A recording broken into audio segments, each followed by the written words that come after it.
आज का लेक्चर जो पिछले डाइवर्सिटी के लेक्चर में हम लोगों ने 5 किंगडम क्लासिफिकेशन देखा था। R.H. Whittaker ने 1969 gave the 5 kingdom classification which is based on the complexity of cell, thallus organization, reproduction and life cycle, or you can say, and then nutrition and then phylogenetic relationship. These are the 5 bases on which R.H. Whittaker in 1969 classified the organism into 5 kingdom. So today we are going to discuss kingdom number 1, Monera, which includes the unicellular prokaryotic organism, and bacteria are the sole member of Monera kingdom. बात करते हैं आज kingdom Monera की, जिसमें unicellular prokaryotic organism को बच्चों लिया गया।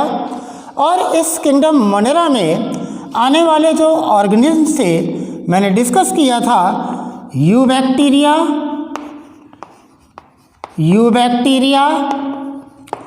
Actinomycetes, these are examples of prokaryotes included in kingdom Monera. Actinomycetes, BCA, blue-green algae, Archaebacteria. These are found in harsh condition, and due to the presence of branch and lipid in their cell membrane, they are able to survive in harsh condition. We have already discussed. Now, another example is Rickettsia. Rickettsia is also included in prokaryotes. Then is joker of microbiology is Mycoplasma, and Eubacteria, Actinomycetes, blue-green algae, Archaebacteria, Rickettsia, Mycoplasma, Chlamydia. These are included in kingdom Monera. Why they are included in kingdom Monera? Because due to the unicellular body and prokaryotic type of cell, इसलिए इन सबको एक साथ रखा गया। थोड़ी सी बात करते हैं इसकी हिस्ट्री की। अगर बात की जाए मोनेरा किंगडम की हिस्ट्री की, ना one of the name is Antony van Leeuwenhoek. Leeuwenhoek ने the bacteria were first observe in rainy water and later they were observed in teeth scum. Important है तुम्हारे नीट के लिए। टीथ स्कम और रेनी water में observe किए गए थे, और उसको देखने वाले साइंटिस्ट का नाम था ल्यूवेनहोइक इन 1675। ल्यूवेनहोइक ने rainy water then later teeth scum में बैक्टीरिया को सबसे पहले ऑब्जर्व किया था। ल्यूवेनहोइक ने 1675 में। नाउ दे कॉल्ड, उन्होंने कहा क्या इनको, they called animalcules. They are known as animalcules, unicellular prokaryotic organism, bacteria. They were observed first time in rainy water and later in teeth scum by the Leeuwenhoek. Not only this, there is two scientists, is F.J. Cohen and another scientist is Ehrenberg. There are two scientists. Number 1, F.J. Cohen and Ehrenberg, Ehrenberg. F.J. Cohen and Ehrenberg first of all coined the word bacterium. जो bacterium world है, जो bacteria world है, सबसे पहले देने वाले scientist का नाम क्या है? F.J. Cohen and Ehrenberg. Another scientist in history of bacteriology I would like to introduce the name of बर्जी, जिन्होंने बैक्टीरिया को प्रोजोफाइटा ग्रुप में, कौन से ग्रुप में, प्रोजोफाइटा ग्रुप में इंक्लूड कर दिया था। इन्होंने एक बुक लिखी थी and wrote the book, the name of the book is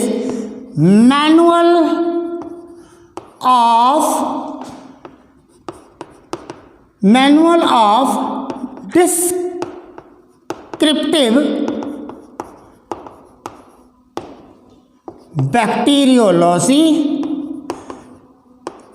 manual of descriptive bacteriology, and this book also known as Bible of Bacteriology, Bible of Bacteriology. Now the manual of descriptive bacteriology, which is also known as Bible of Bacteriology, published by the scientist Verze. So these all things like Leeuwenhoek regarded for the discovery of bacteria in rainy water and later in teeth scum, and they called animalcules like F. J. Cohen and Ehrenberg.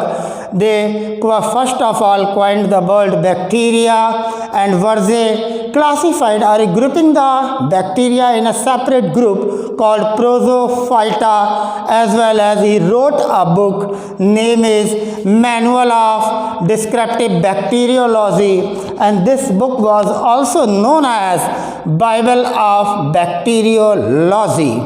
Now आगे बात करते हैं kingdom Monera में। Kingdom Monera को जानने के लिए बच्चों सबसे ज़्यादा इम्पॉर्टेंट है हम बैक्टीरियल सेल की स्टडी कर लें, means that structure of eubacteria. Bacterial cell की स्टडी के साथ पूरा हमें कंप्लीट मोनेरा की नॉलेज हो जाएगी। देखिए ज़रा बात करते हैं स्ट्रक्चर ऑफ बैक्टीरियल सेल की, यू बैक्टीरिया की, मीन्स दैट ट्रू बैक्टीरिया की, यू वर्ड्स मीन ट्रू। बेटा वैसे तो बैक्टीरिया का स्ट्रक्चर सिंपल है, though the bacterial cell is very simple, like cell wall is there, cell membrane is there, cytoplasm is there, it's looks very simple, but they are very complex in behaviour. लेकिन जो bacteria है उनका जो behaviour है वो बहुत complex है। क्यों बिहेवियर कॉम्प्लेक्स है? Because bacterial cell has chemical complex cell envelope. एक वर्ड आया, जब कभी भी बैक्टीरियल सेल को आप पढ़ना शुरू करेंगे आप सबसे पहले स्टार्ट करेंगे cell envelope. The first heading of bacterial cell structure of eubacteria is cell envelope covering, cell envelope पहली हेडिंग। इस सेल एनवेलप में क्यों कहा गया कि bacteria has a chemically complex cell envelope, and this cell envelope consist of tightly bonded 3 layered structure. जो bacterial की आप सेल देख रहे हैं इसमें 3 टाइटली बॉन्डेड लेयर्स पाई जा रही हैं जो आपस में टाइटली बॉन्ड हैं, और इन तीनों लेयर्स से मिलकर तैयार होता है, बनता है बैक्टीरिया का cell envelope.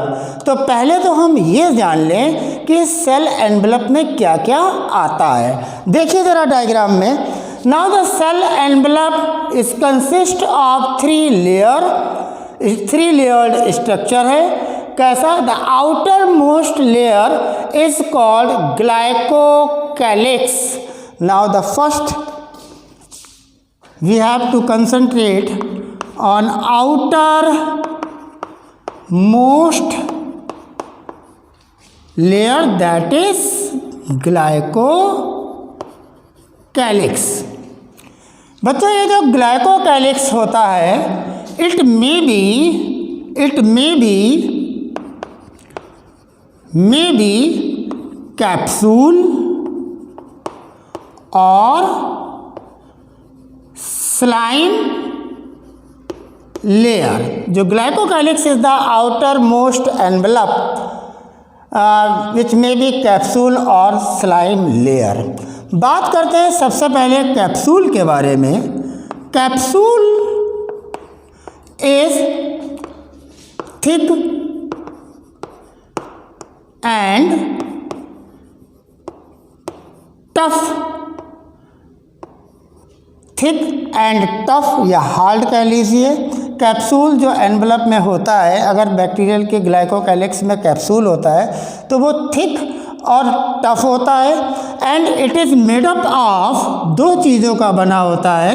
Number 1 is poly saccharides and poly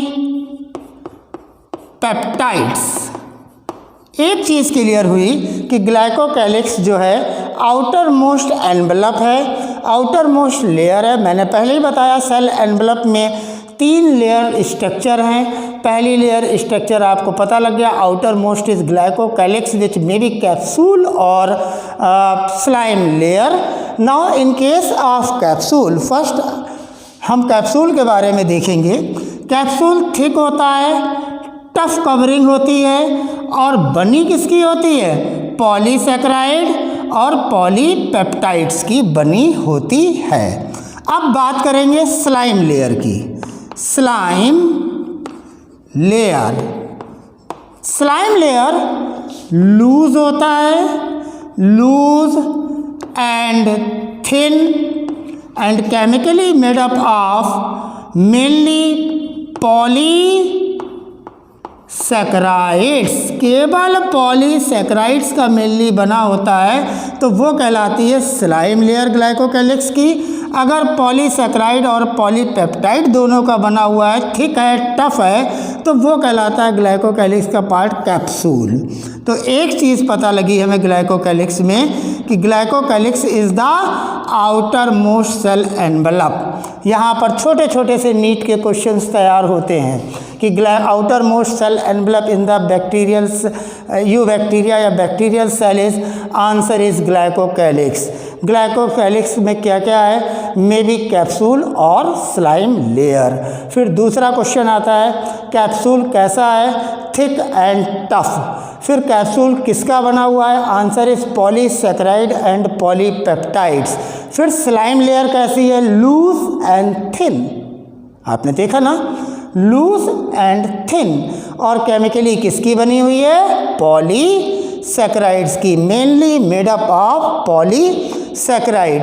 बेटा जो ये ग्लाइकोकैलिक्स है, ये जो स्ट्रक्चर आउटर मोस्ट एनवलप है, इट डेवलप फ्रॉम या its formation take place by cell membrane. ये किससे बना होता है? किससे इसकी फॉर्मेशन होती है? Cell membrane. हमने आपको बताया है अभी कि जो सेल एनवलप है, जो आउटर मोस्ट ग्लाइकोकैलिक्स का बना हुआ है और सेल वॉल का बना हुआ है और सेल मेम्ब्रेन का बना हुआ है, तीनों ही लेयर के अपने अपने डिस्टिंक्ट फंक्शन है, लेकिन ये टुगेदर एक्ट एज आ सिंगल प्रोटेक्टिव यूनिट, यानी इनका मेन काम है प्रोटेक्शन का। तो देखते हैं ग्लाइकोकैलिक्स क्या प्रोटेक्शन कर रहा है। Now this glycocalyx protect bacteria, protects bacteria from white blood corpuscles, means soldier of the body, WBC, as well as it also help in formation of colony। दो काम है ग्लाइकोकैलिक्स के, दो काम है, एक तो कॉलोनी बनाना और दूसरा काम है बैक्टीरियल कॉलोनी बनाना और दूसरा बैक्टीरिया को प्रोटेक्ट करना WBC से। तो आपने देखा ग्लाइकोकैलिक्स के बारे में कि it is a outer most cell envelope layer is the glycocalyx. Clear हुई बात, जिसमें आप कैप्सूल और स्लाइम लेयर को पढ़ रहे थे। बस मेन इंपॉर्टेंट नीट के लिए क्या ज़रूरी है कि capsule is made up of polysaccharide and polypeptide, thick and tough. Clear. while the slime layer is loose and thin and made up of mainly polysaccharides. These are the important point. दूसरा NEET का important question, कौन इसको form करता है glycocalyx को? Answer is cell membrane. Now another important question, what is the function of this outermost glycocalyx? The answer is it protects bacteria from WBC and also help in colony formation. ये थी knowledge outer most envelope glycocalyx की बच्चों. अब आपने देख लिया NEET के क्या क्या क्वेश्चन पूछे जाते हैं इसमें. आगे चलते हैं. इस आउटर मोस्ट ग्लाइकोकैलिक्स के बाद जो दूसरा structure, the second cell envelope structure is cell wall. The second is the cell wall. अब देखेंगे सेल बॉल के बारे में पढ़ के. Now second structure is number B is cell wall. बेटा जो बैक्टीरिया होते हैं उनकी सेल वॉल बनी होती है पेप्टिडो ग्लाइकन, जिसको कह देते हैं म्यूरिन. म्यूरिन भी कह देते हैं, जो एक तरह का क्या होता है? एक तरीके का म्यूकोपेप्टाइड होता है. क्या होता है? म्यूकोपेप्टाइड होता है. ठीक है. सेल वॉल पेप्टिडोग्लाइकन की बनी होती है, जो एक तरह का म्यूकोपेप्टाइड होता है. होता क्या है कि peptidoglycan is a polymer in which sugar and amino acid both are linked and they form the mesh like structure. mesh माने जाल होता है. ठीक है. form a mesh like structure outside the plasma membrane. जो शुगर और amino acids हैं वो आपस में इंटरलिंक्ड होकर मेश लाइक स्ट्रक्चर बनाते हैं बच्चों, जो कहाँ बनता है? Outside the plasma membrane. Clear बात हुई. अब जो ये शुगर होती है, now the combination of sugar is with residual beta. The sugar is alternately combined with residual beta. कौन कौन सी दो फॉर्म अमीनो एसिड थी? N acetyl glucosamine and N acetyl muramic acid. दो चीज़ें मिली तुम्हें, N acetyl glucosamine, N acetyl muramic acid. हैं क्या ये? रेसिड्यूज़ हैं. कौन से रेसिड्यूज़ हैं? बीटा पोजीशन के रेसिड्यूज़ हैं. अगर देखा जाए इनके स्ट्रक्चर को किस तरीके से अरेंज है, 2 मिनट का समय चाहूँगा आपका ताकि आप समझ जाएं. सपोज दैट मैंने वर्ड यूज़ किया था कि एन एसिटिल ग्लूकोसामाइन और एन एसिटिल म्यूरेमिक एसिड ये ऑल्टरनेटली हैं. सपोज दैट ये मैंने बनाया ग्लूकोसामाइन, वो भी एन बना दिया, छोटा ए सी लिख दिया, यानी एन एसिटिल ग्लूकोसामाइन. होता क्या है बेटा? N acetyl glucosamine. अब ये जिससे जुड़ेगा वो स्ट्रक्चर कहलाएगा एन एसिटिल म्यूरेमिक एसिड. यानी मतलब अब लिख देंगे MUR म्यूरेमिक के लिए, NAC मैंने लिख दिया. ठीक इसी तरीके से एन एसिटिल म्यूरेमिक के बाद फिर अगला नेक्स्ट कौन जुड़ा होगा इसमें? अगला जुड़ा होगा फिर से एन एसिटिल ग्लूकोसामाइन, यानी GLUNAC. इस तरीके का अरेंजमेंट रहता है इसकी सेल बॉल में. तो आपने अभी तक के पार्ट में क्या देखा कि जो मोनेरन्स हैं, जो बैक्टीरिया हैं, उनकी सेल वॉल पेप्टिडोग्लाइकन की बनी है, जिसको बच्चों म्यूरिन बोल देते हैं. और इसमें शुगर जो होती है अमीनो एसिड्स के साथ इंटरकनेक्ट होकर मैशअप होकर एक मैश लाइक स्ट्रक्चर बनाती है आउटसाइड द प्लाज्मा मेम्ब्रेन. और जो शुगर कंपोनेंट्स हैं वो residual beta N acetyl glucosamine और एन एसिटिल म्यूरेमिक एसिड के साथ ऑल्टरनेटली अरेंज होते हैं. जैसा आपने स्ट्रक्चर में देखा, N acetyl glucosamine, N acetyl muramic acid, then again N acetyl glucosamine, फिर ये जाकर डी एलानाइन और एल एलानाइन अमीनो एसिड्स के साथ एडअप हो जाते हैं। आगे चलते हैं, आगे देखते हैं इसी सेल वॉल में इन केस ऑफ बैक्टीरिया। बच्चों दरअसल बैक्टीरिया भी दो तरीके के पढ़ाए जाएंगे तुम्हें, और वो बैक्टीरिया के दो तरीके होंगे, ग्राम नेगेटिव और ग्राम पॉजिटिव। ग्राम नेगेटिव और ग्राम पॉजिटिव होंगे। अब पहले थोड़ा सा इंट्रोडक्शन दे दें ग्राम नेगेटिव और ग्राम पॉजिटिव का, फिर नेक्स्ट लेक्चर में उसको एक्सप्लेन कर देंगे। ऐसे बैक्टीरिया, एक साइंटिस्ट थे क्रिश्चियन ग्राम, जिन्होंने अपनी ग्राम स्टेनिंग की। अब उनकी जो ग्राम स्टेनिंग थी, उन्होंने जो उसमें स्टेन यूज़ किया था अपना, तो वो बैक्टीरिया जिनके अंदर पर्पल कलर आ गया और अल्कोहल से वॉश करने के बाद भी वो पर्पल कलर बना रहा, उनको उन्होंने ग्राम पॉजिटिव कह दिया।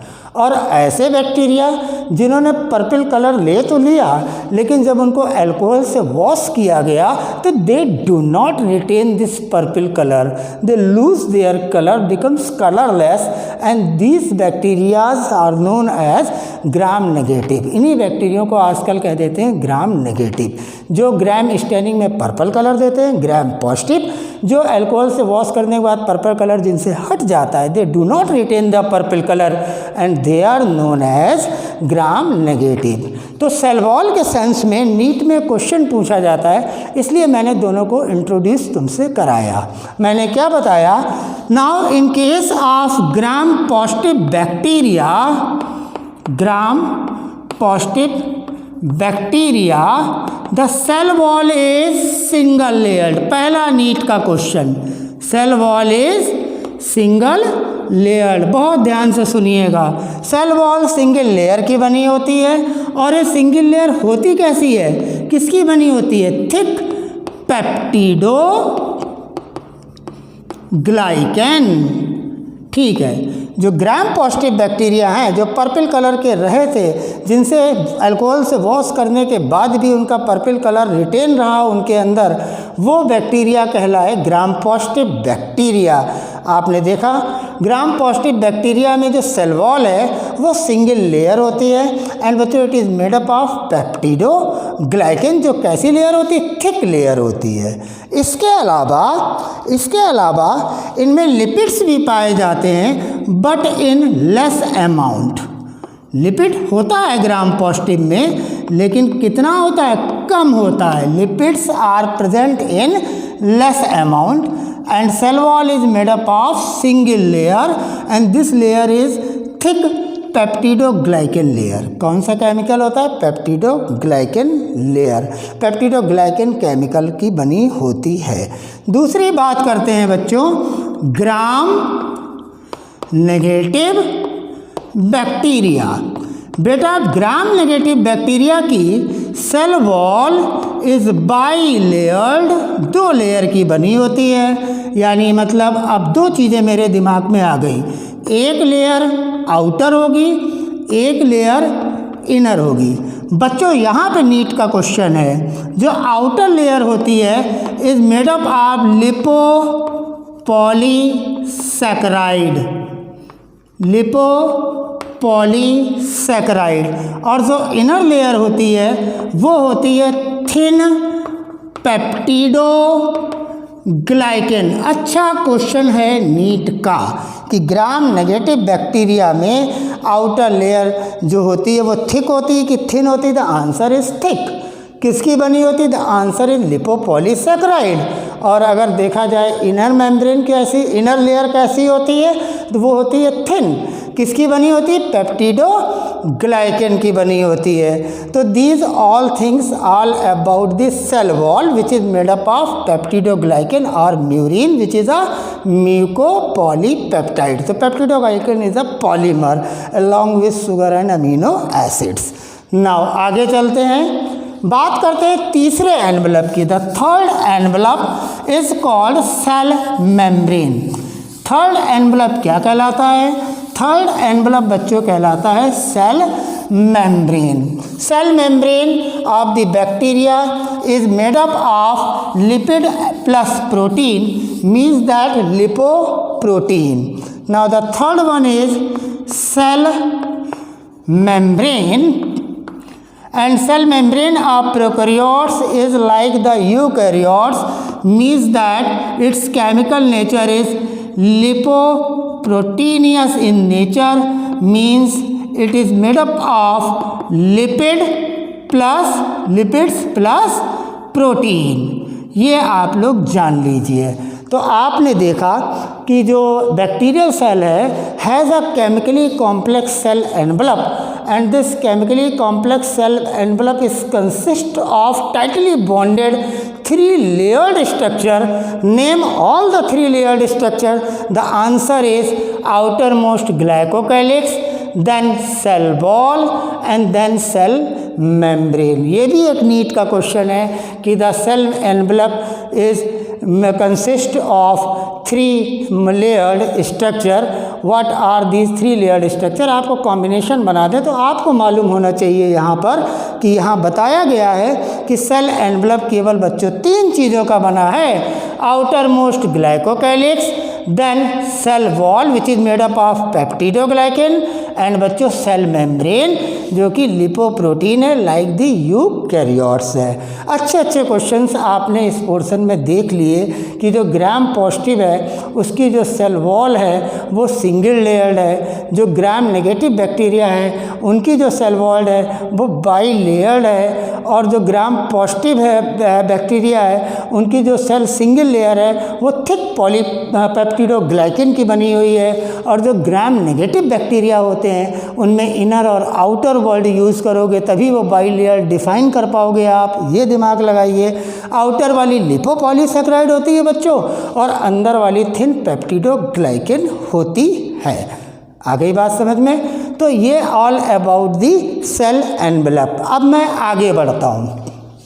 Now in case of bacterial cell, this is all about the cell envelope।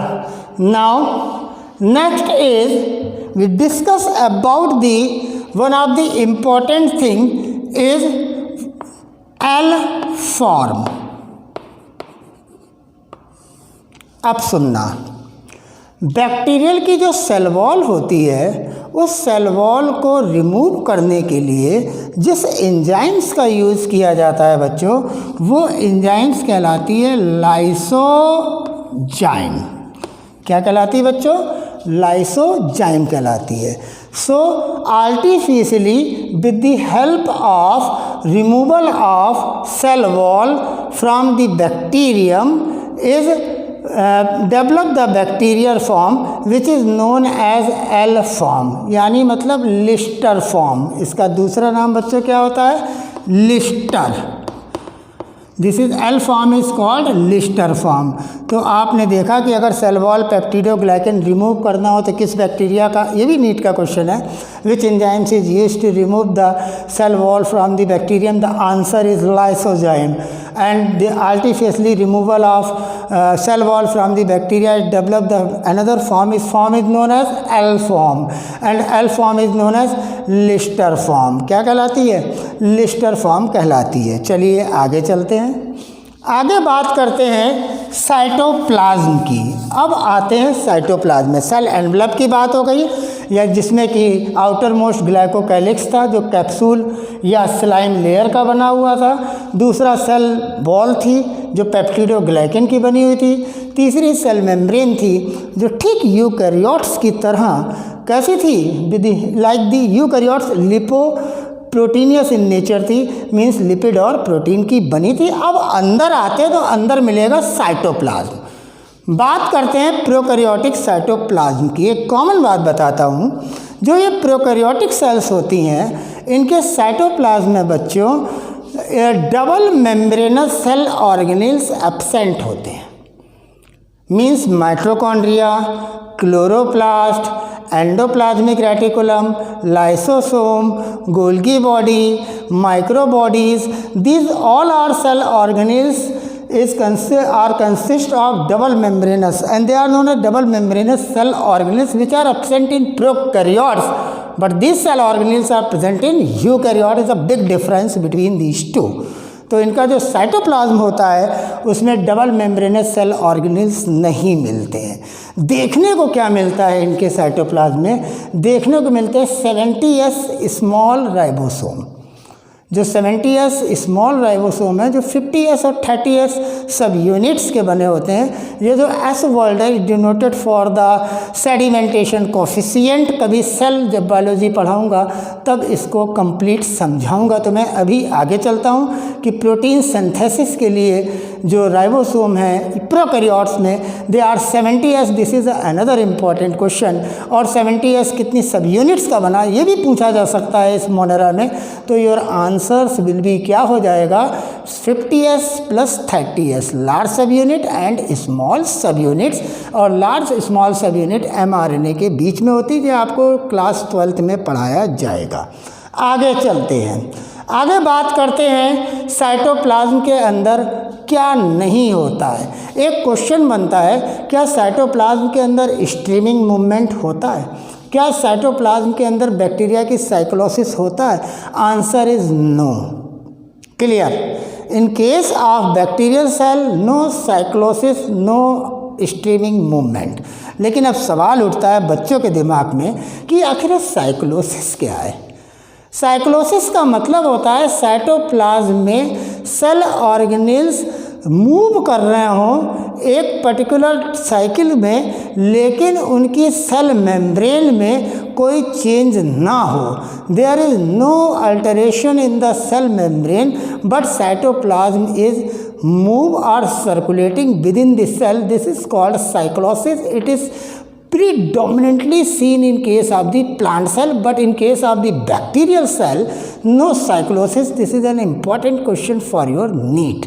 Okay, now थोड़ा अंदर चलते हैं, बात करते हैं आगे इस बैक्टीरियल स्ट्रक्चर्स में पूरे मोनेरा को समझने के लिए बैक्टीरियल सेल से आगे बात करते हैं।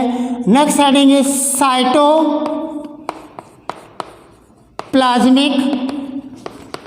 Cell organelles. आपने बता दिया कि बैक्टीरियल सेल प्रोकैरियोटिक है और उसमें साइटोप्लाज्म में double membranous cell structure like mitochondria, chloroplast, endoplasmic reticulum, then Golgi body, lysosome, microbodies are absent. तो फिर इसके अंदर देखने को क्या क्या मिलता है वहाँ पर चलते हैं। वो कहलाते हैं साइटोप्लाज्मिक सेल ऑर्गेनेल्स। और इसमें बच्चों हम लोग जो पहला पढ़ेंगे बहुत इम्पॉर्टेंट आपके नीट के लिए है, and the topic is mesosomes. Topic is mesosomes. बात है 1953 की। 1953 की एक साइंटिस्ट थे, बल्कि दो साइंटिस्ट थे। एक थे एफ जेम्स और उनके साथ में दूसरे साइंटिस्ट थे George B Chapman. George B Chapman और एफ जॉन दो साइंटिस्ट थे जिन्होंने 1953 में क्या बताया? उन्होंने बताया कि in case of prokaryotes the cell membrane is invaginate in cytoplasm या टुवर्ड्स द साइटोप्लाज्म। इन्होंने ये बात बोली। जो एफ जॉन थे और जो जॉर्ज बी चैपमैन थे 1953 में, इन्होंने बच्चों बताया कि जो ये बैक्टीरियल सेल होती है इसकी जो सेल मेम्ब्रेन होती है ये इसमें एक फोल्डिंग होती है। और वो फोल्डिंग किसके कारण होती है? इवेजिनेशन के कारण कि इनवेजिनेशन के कारण। तो अगर कोई चीज़ साइटोप्लाज्म सेल के अंदर अंदर की ओर ग्रोथ करे तो वो कहलाता है इनवेजिनेशन, और बाहर की तरफ ग्रोथ करे तो कहलाता है इवेजिनेशन। तो अब मुझे आप खुद ही आंसर दे दीजिए नीट का कि mesosome formation is take place due to the extension of और you can say folding of cell membrane by evagination और invagination. The answer is invagination. क्या आंसर होगा यहाँ पर? इनवेजिनेशन। इसको बहुत ध्यान से सुनिएगा बच्चों। जो मीजोसोम होता है at the several places, not only the single place, At the several places, the cell membrane is invaginate towards the cytoplasm, and the structure is called mesosome, which is also known as chondrioids. Mitochondria की तरह function करते हैं। जैसे mitochondria का function eukaryotes में होता है, वहाँ पर ऑक्सीडेटिव एंजाइम्स होती हैं, ठीक इसी तरीके से बच्चों जो ये मीजोसोम है, its function is like the mitochondria, means that oxidative enzymes are found in mesosomes. पहला इंपॉर्टेंट पॉइंट। दूसरा important point, these mesosomes are found at several places, कई जगह पर बनते हैं। अब किस फॉर्म में बनते हैं, कैसे दिखते हैं, तो they are formed in 3 structures, means that they are may be in case may be like the vesicles की भी फॉर्म में हो सकते हैं, may be like the tubules की भी फॉर्म में हो सकते हैं, and may be like the lamina की भी फॉर्म में हो सकते हैं। लैमिना यानी लेमिलाई भी हो सकते हैं। ये लैमिना की भी फॉर्म में, लेयर्स में भी ऐसे लगे हो सकते हैं, ट्यूब्यूल की भी फॉर्म में हो सकते हैं, वेसिकल की भी फॉर्म में हो सकते हैं। बच्चों 2 तरीके के मीजोसोम्स होते हैं। एक ऐसे मीजोसोम्स जो ठीक सेल मेम्ब्रेन के पास यानी पेरिफेरल पार्ट में बनते हैं, जैसा आप ये देख रहे हैं डायग्राम में, ऐसे मीजोसोम्स को कहते हैं पेरिफेरल मीजोसोम। बाहर से ही पता लग रहा है सेल मेम्ब्रेन के पास में है। जिस समय एक्सटेंशन सेल मेम्ब्रेन के पास में हो वो कहलाता पेरिफेरल मीजोसोम। और अगर सेल एक्सटेंशन डीपली हो जाए, अगर इनवेजिनेशन सेल मेम्ब्रेन का डीपली हो जाए बच्चों, और किसके कांटेक्ट में आ जाए, जो इसका न्यूक्लियस है, कैसा nucleus, without nuclear membrane, without nucleolus, ना ही न्यूक्लियर मेम्ब्रेन है ना ही न्यूक्लियोलस है, इसीलिए it is known as incipient nucleus, it is known as genophore, it is known as nucleoid, it is known as fibrillar nucleus. ये fibrillar nucleus भी कहलाता है, FIBLILLAR, fibrillar nucleus. Fibrillar nucleus, nucleoid, genophore, incipient nucleus. क्यों कहलाते हैं ऐसे? इसलिए कहलाते हैं क्योंकि ये प्रोकैरियोटिक सेल हैं, इनमें न्यूक्लियर मेम्ब्रेन भी नहीं है और न्यूक्लियोलस भी नहीं है। क्लियर बात हुई? आगे चलते हैं, बात करते हैं इसके न्यूक्लियस के लिए बहुत इंपॉर्टेंट पॉइंट क्या मिला नीट का, without nucleolus, without nuclear membrane कहलाते क्या क्या है, फिब्रिलर न्यूक्लियस भी कहलाता है, इसको जीनोफोर भी कहते हैं, इंसिपिएंट न्यूक्लियस भी कह देते हैं और न्यूक्लियोइड भी कह देते हैं। Means that when the genetic material या you can say the nuclear region is not restricted by the defined boundaries, such type of the material is known as nucleoid. दूसरे शब्दों में ऐसे भी आप समझ सकते हैं। तो ये जो साइटो सेल मेम्ब्रेन की जो इनफोल्डिंग्स हैं, जो इनवेजिनेशन है, जब सेल मेम्ब्रेन के पास में होती हैं तब उसको पेरिफेरल मीजोसोम्स कहते हैं, और जब वो डीपली डेवलप होती हैं और कांटेक्ट कर लेती हैं न्यूक्लियोइड से, तब उसको कहते हैं सेंट्रली मीजोसोम्स। तो मीजोसोम्स आर ऑफ 2 टाइप। अब देखिए आगे, in case of bacterial cell the cell membrane invaginate towards the cytoplasm and they form the structure mesosome, and these mesosomes are of 2 type. When the enfoldings take place towards the peripheral part, now it is known as peripheral mesosome, peripheral mesosome. और बेटा peripheral mesosomes का काम क्या होता है? Cell respiration, ये NEET का question है, cell respiration and cell wall formation, cell wall formation and cell respiration is the function of peripheral mesosome, जो पेरिफेरल पार्ट यानी सेल मेम्ब्रेन के पास बना होगा। और ऐसे मीजोसोम्स बच्चों जो डीपली डेवलप हो रहे हैं और न्यूक्लियोइड तक पहुंच जा रहे हैं, इंसिपिएंट न्यूक्लियस तक पहुंच जा रहे हैं, now they are known as centrally mesosomes. अब उनका दूसरा नाम बच्चों क्या हो जाएगा? सेंट्रल या सेंट्रली मीजोसोम। क्या कह देंगे? मीजोसोम्स। ये किससे कनेक्ट होंगे बच्चों? न्यूक्लियोइड से। ये भी नीट का क्वेश्चन है कि जो सेंट्रली मीजोसोम है किससे कनेक्ट होते हैं? न्यूक्लियोइड से कनेक्ट होते हैं बच्चों। और ये न्यूक्लियोइड से कनेक्ट होते हैं, इसलिए इनके फंक्शन देखिए। सेंट्रली का फंक्शन है, now centrally mesosome perform function of DNA replication. पहला काम डीएनए रेप्लिकेशन। और बच्चों दूसरा काम क्या हो गया? Cell division. क्या हो गया? Cell division. तो ये सेंट्रली मीजोसोम का काम हुआ, डीएनए का रेप्लिकेशन करना और सेल डिवीज़न करना।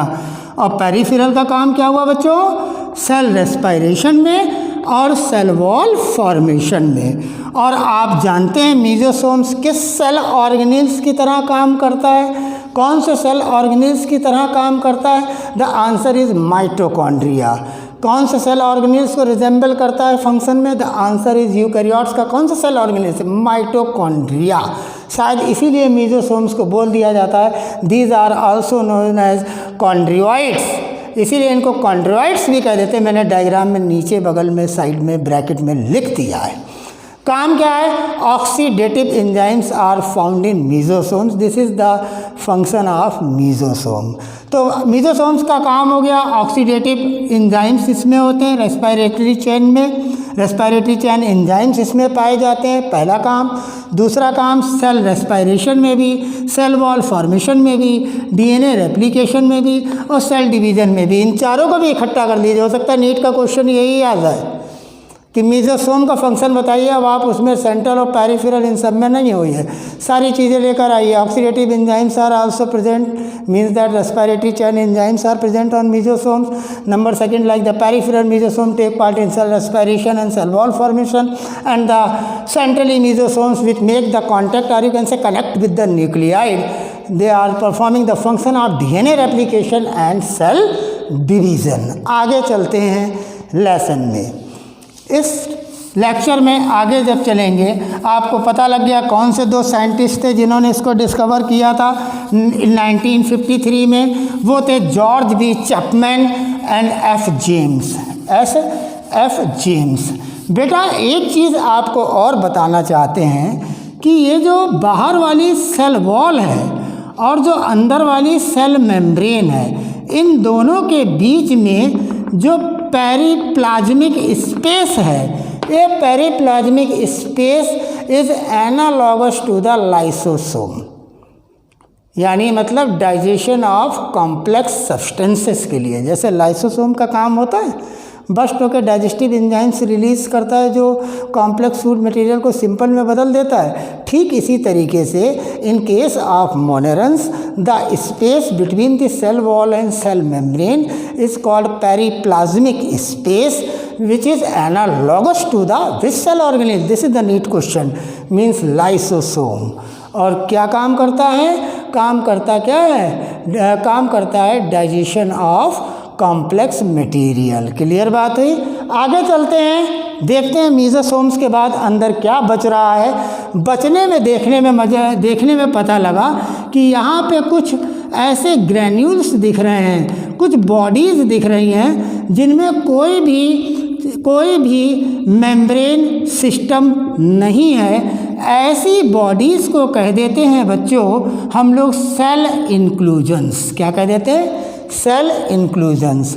यानी साइटोप्लाज्मिक सेल ऑर्गेनेल्स में आपने सबसे पहले मीजोसोम्स को जान लिया, अब आप जानने जा रहे हैं सेल इंक्लूजन्स के बारे में। और सेल इंक्लूजन्स को दूसरे शब्दों में क्या कह देते हैं? Storage granule.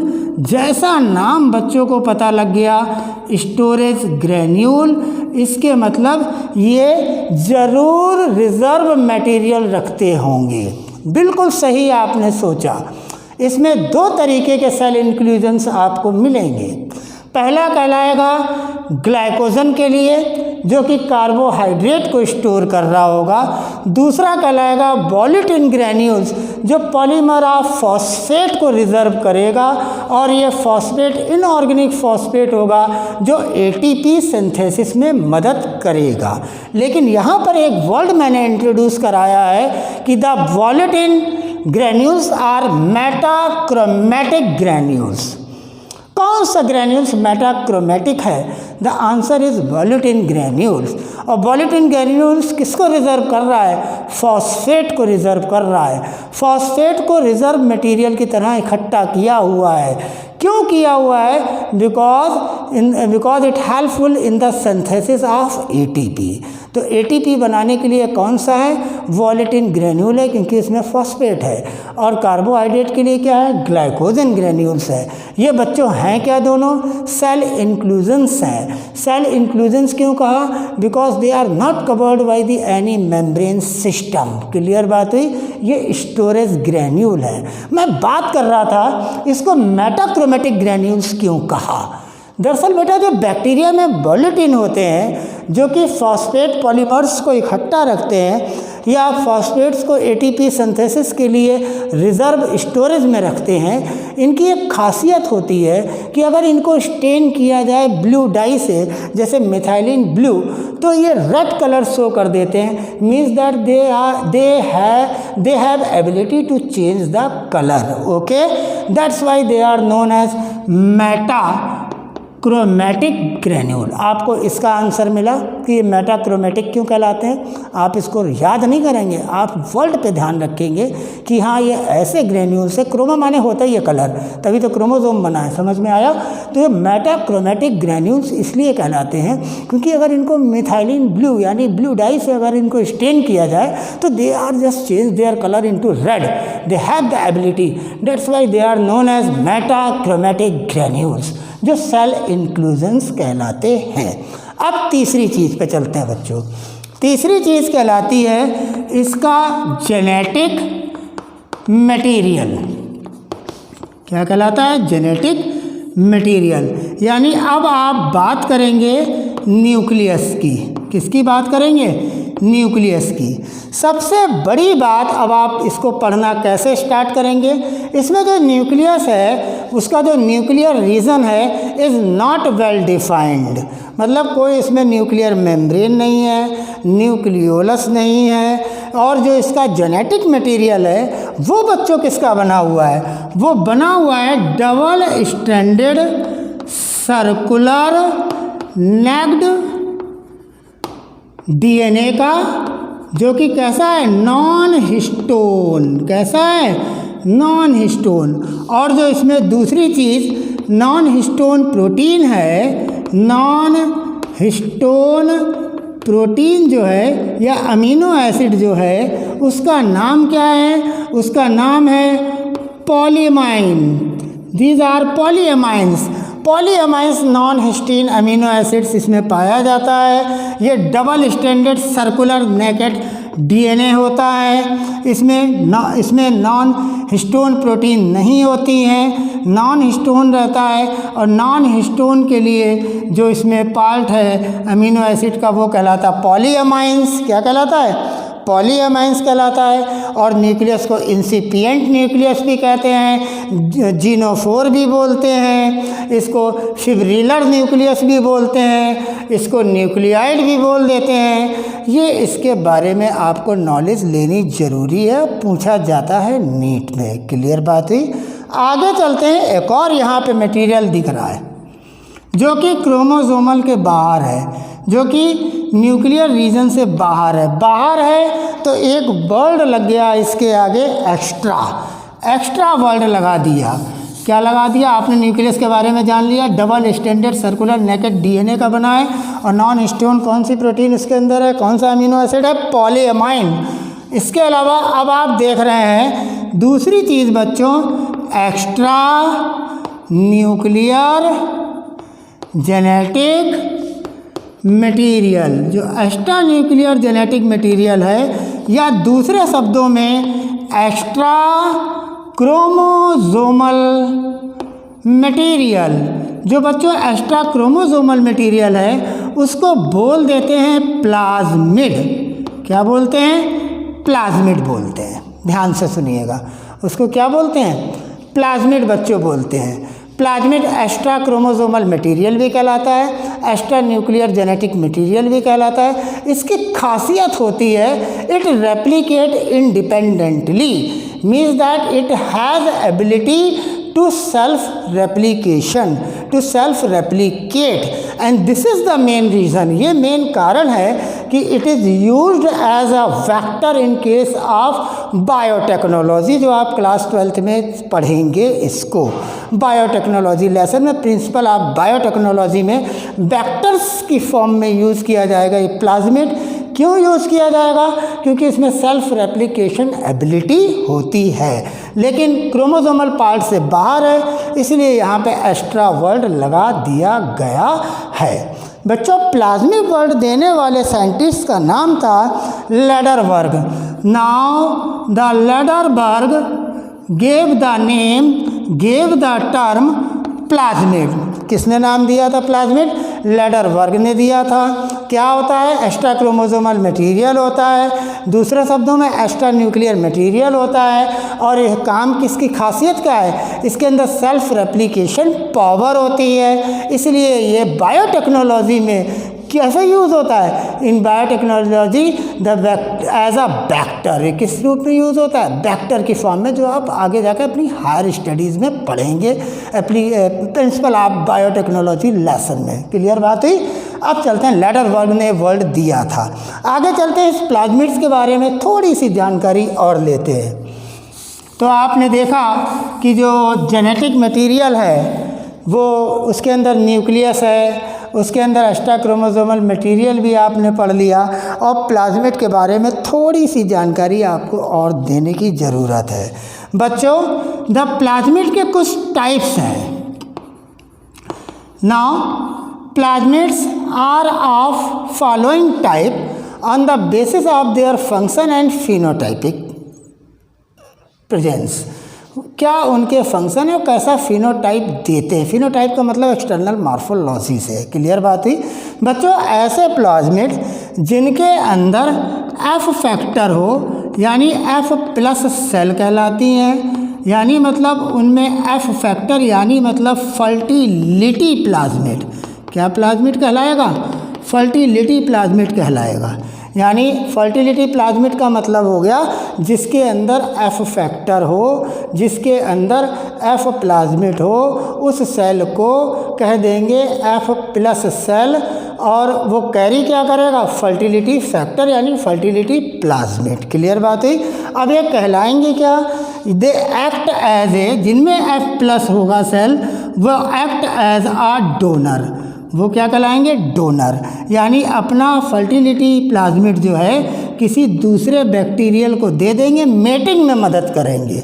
यानी मतलब ये मेटिंग के लिए आपके लिए है कि कैसे दो बैक्टीरिया आए, आपस में कंजुगेशन किया, एक के अंदर एक को एफ प्लस सेल बोल दिया जिसके अंदर फर्टिलिटी प्लाज्मिड था, दूसरे को एफ नेगेटिव सेल बोल दिया जिसके अंदर प्लाज्मिड फैक्टर, फर्टिलिटी का फैक्टर नहीं था।